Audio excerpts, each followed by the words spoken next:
las infecciones urinarias, es la primera causa más frecuente de infecciones intrahospitalarias. Esto dejó de ser así, había sido así previamente, dejó de ser así en el año 2002, pero de nuevo en las revisiones de 2009 y 2010 vuelve a ser la primera causa más frecuente. ¿Por qué? Simplemente porque ha cambiado el sistema de registro de este tipo de infecciones.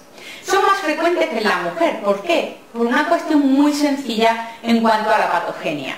Tenemos una uretra mucho más corta y mucho más ancha que la del varón. Y como la patogenia es ascendente, lógicamente se facilita muchísimo el ascenso de los gérmenes.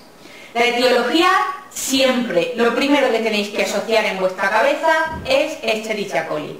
E. coli íntimamente asociada con las infecciones del tracto genitourinario. Ahora bien, ¿cuándo no va a ser E. coli lo más frecuente? Pues cuando se relacione específicamente con una circunstancia concreta. Por ejemplo, como decíamos antes, la producción de litiasis.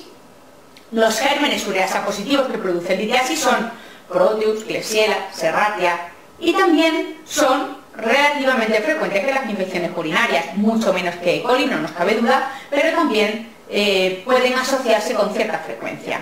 Y por último, destacar Staphylococcus saprophyticus, que es el segundo germen más frecuente en mujer joven sexualmente activa. En este grupo de pacientes siempre hay que tener en cuenta la posibilidad de un Staphylococcus saprophyticus, que como sabéis hay que tratar un poco diferente de los gram negativos. Simplemente eso, que siempre esté en nuestra cabeza. La patogenia, ya hemos hablado de ella, es ascendente, y hay un par de factores de virulencia bacteriana que han sido preguntados en el MIR, que son la producción de ureasa, también hemos hablado de ella, hace que el germen sea mucho más resistente y mucho más fácilmente colonizador del tracto genitourinario, y además hace que ese germen esté capacitado para producir litiasis de fosfato amónico magnésico o de struvita. Por último, también tenemos los pilipe. ¿Qué son los pilipe? Los pilipe son una especie de vellosidades que desarrolla la bacteria que le permiten anclarse más fácilmente al urotelio. Esto, asociado a una patogenia ascendente, hace que ese germen pueda ascender por el tracto genitourinario mucho más fácilmente y por lo tanto que sea más agresivo. Por último, hay una serie de predisposiciones de la vía urinaria. Aquí podría haber listas y listas y listas, pero tenéis que tener claro unos conceptos básicos. Lo primero, que la orina retenida, sea cual sea el origen de esa retención o la causa fisiopatológica de esa retención, la orina retenida hay que considerar orina infectada. Siempre, en todos los casos.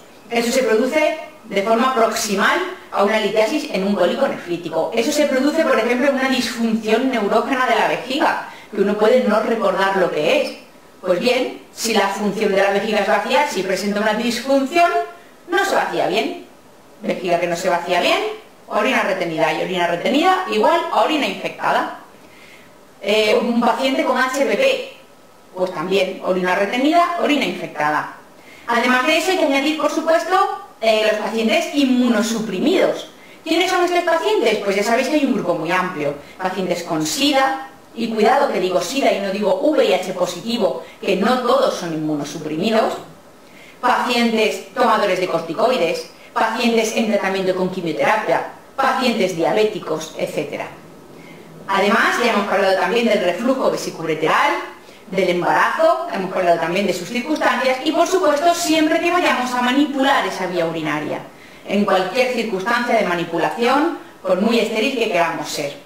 Y por último, en varones, que ya lo hemos comentado también, hay que considerarla complicada, aunque, insisto, son los mismos gérmenes con el mismo perfil de resistencia, pero anatómicamente hay que considerarla complicada.